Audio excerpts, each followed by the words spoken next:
Complaining often feels like second nature, a knee-jerk reaction to the inconveniences of daily life. It's something we do without even realizing it, grumbling about traffic, the weather, or the coworker who always seems to talk too much during meetings. But what if you stopped? Not just for a moment, but for an entire 30 days? What would happen if you actively chose to resist the urge to voice negativity and shifted your mindset instead? The results might surprise you, and they could be far more profound than you'd expect. When you stop complaining, the first thing you'll notice is how often you do it. For many, negativity is a default setting. It's not until you consciously try to eliminate complaints that you become acutely aware of just how ingrained they are in your daily thoughts and conversations. This realization is powerful because it acts as a mirror, reflecting your mental habits back at you. Complaining, while seemingly harmless, reinforces a focus on problems rather than solutions, and breaking free from this habit can feel like a weight being lifted off your shoulders. As you work to curb complaints, your brain begins to rewire itself. Neuroplasticity, the brain's ability to form new neural pathways, comes into play here. When you stop vocalizing negativity, you weaken those pathways, making it harder for negative thoughts to dominate your mindset. At the same time, if you replace complaining with gratitude or constructive problem solving, you strengthen positive neural connections. Over time, this can lead to a noticeable shift in your overall perspective.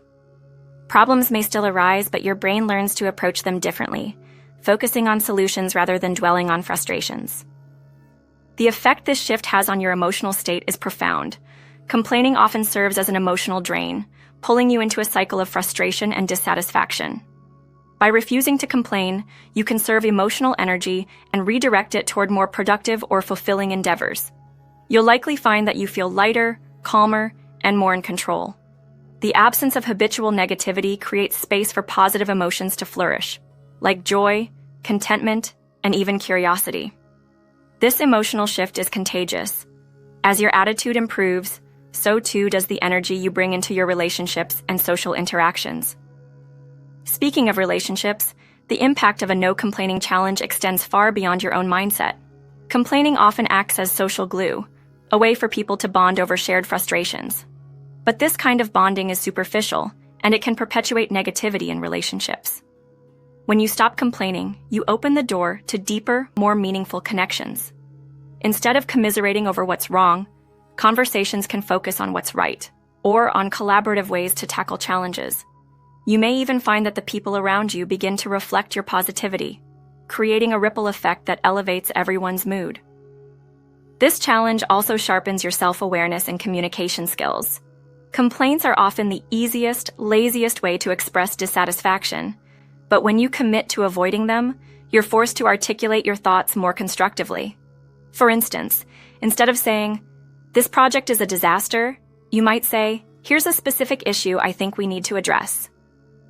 This subtle shift transforms a complaint into a proactive statement, fostering respect and collaboration rather than frustration. Over time, this practice becomes second nature, making you a more effective communicator in both personal and professional settings. Physiologically, the benefits of quitting complaints are just as compelling. Negativity takes a toll on the body, triggering stress responses like elevated cortisol levels, increased heart rate, and muscle tension. Chronic complaining can exacerbate these effects, contributing to long-term health issues such as high blood pressure, anxiety, and even weakened immunity. By cutting complaints out of your daily routine, you reduce this stress burden, giving your body the chance to recover and operate at its best. You might notice improved sleep, better digestion, and an overall sense of vitality that seems to come out of nowhere. But it's simply the absence of self-inflicted stress. The challenge of avoiding complaints for 30 days isn't easy, and you'll likely stumble along the way. That's part of the process. Each time you catch yourself complaining, it's an opportunity to pause, reflect, and redirect your thoughts. Why are you upset? Is there a solution?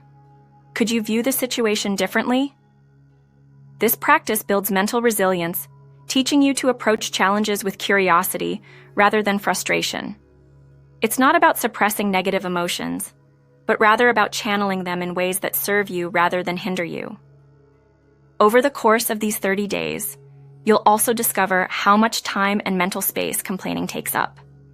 Without it, you're free to focus on things that truly matter: your goals, your relationships, or even just the beauty of the present moment. Life begins to feel fuller, not because external circumstances have changed, but because your perception of them has. What once felt like a minor annoyance now seems insignificant, and what once went unnoticed now feels deeply meaningful. The most surprising part of this challenge is how much you'll learn about yourself. Complaints often act as a smokescreen, obscuring deeper truths about what's really bothering us. When you remove the habit of complaining, you're left with the raw emotions and unmet needs that drive them. This self-awareness can be uncomfortable, but it's also empowering. It gives you the tools to address the root causes of your dissatisfaction, rather than masking them with surface-level gripes. By the end of 30 days, the transformation is undeniable. You'll have cultivated a mindset that prioritizes gratitude, curiosity, and proactive problem-solving over negativity. You'll feel lighter, more energized, and more connected to the world around you. And perhaps most importantly, you'll realize that this challenge isn't just about avoiding complaints, it's about reclaiming your power. Every complaint you don't voice is a step toward a more intentional, fulfilling life, where you're no longer at the mercy of your circumstances, but instead the architect of your own happiness.